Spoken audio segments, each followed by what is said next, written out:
So you also wrote a book entirely about cancer, and this one is really interesting because I've had friends and loved ones who've gone through cancer, and you feel really helpless when it's happening. Yes. Yeah. You feel like a victim, and it's like it fell out of the sky and hit you over the head. Cancer is our most feared disease.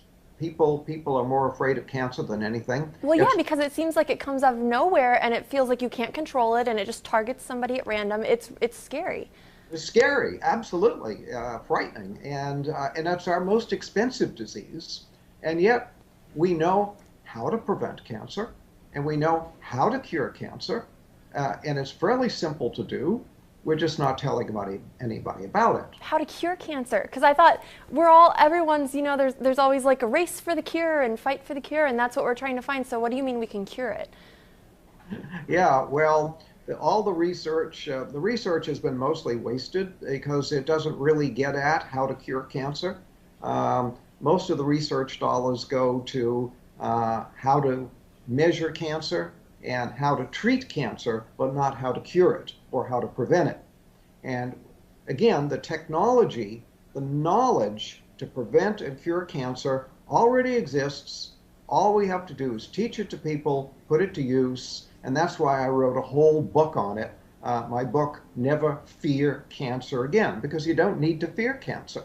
Never fear cancer again because we know how to prevent it, we know how to cure it. All we need to do is teach people how to do it. So what And is the cure? well, we talked about, in the first segment about cells, how about the body is made of these little microscopic units of cells. You cannot be sick unless cells malfunction. Well, when cells malfunction in a certain way, we get what we call cancer. Well, what is that certain way? That certain way is that the cell is no longer metabolizing oxygen properly. So there is a deficiency of oxygen metabolism in the cell. When that happens, the cell turns into a cancer cell.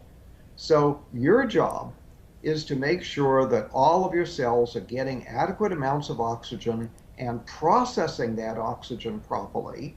And then if you have cancer, you have to again make sure that the cells are getting and processing oxygen, and then the cancer simply goes away and disappears. I mean, we have people who read my books with stage 4 cancer, people who were sent home to die. They're told by their doctor, there's nothing more we can do for you. Go home, call hospice, die. They read the book, they cure their cancer, and it's all gone. It's so simple to do. So how do you make sure that your cells are getting enough oxygen? Because I can't tell. I mean, my cells look fine to me. I don't know. Yeah, well, they do look fine. Well, one thing you can do is to stop eating sugar.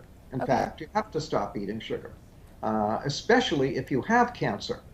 Cancer cells eat only one food, and that's sugar. So, Really? oh yeah, Oh, I and had they no eat idea. a tremendous amount of sugar. So if you eat sugar, you're feeding the cancer. So if you have cancer, you have to be off of all sugar. And if you want to prevent cancer, be off of all sugar. Sugar causes cancer in many different ways. For example, we talked about the fact that sugar lowers your immunity, damages your immunity. Well, your immune system is your number one defense against cancer. So if every day you're constantly lowering your immunity because you're eating sugar, you're going to make yourself more susceptible to cancer. Then if you do have a cancer cell in your body, the cancer cell needs a lot of sugar. So if you're eating a lot of sugar, you're feeding the cancer cell, helping it to grow. Then if you're eating a lot of sugar, what happens is the body declares an emergency. When you increase the sugar content of the blood, the body declares an emergency and shoots a lot of insulin into the blood. The insulin tells the cells to suck up sugar. So the cells do that. They go and they take all the sugar up, but now the cell has too much sugar. And what the cell does is it produces the saturated fat out of the sugar, and then it puts the fat into the cell membrane.